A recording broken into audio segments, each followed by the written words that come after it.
শরম থাকলে জীবন আমার সামনেই বলুন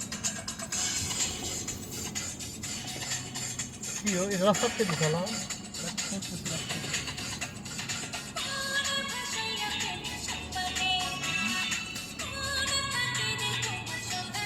সোজাইয়া এদিকে দিকে যাবি না ঠিক আছে এদিকে যাবি না আবার এদিকে সাগরে পার এই যে ওই যে দোকান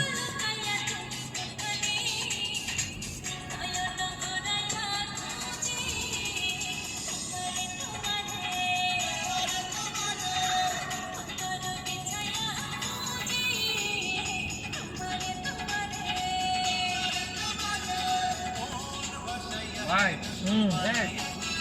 দেখি রমজান পাবে রে আশা করে কত কি ভাই কত দাম তুমি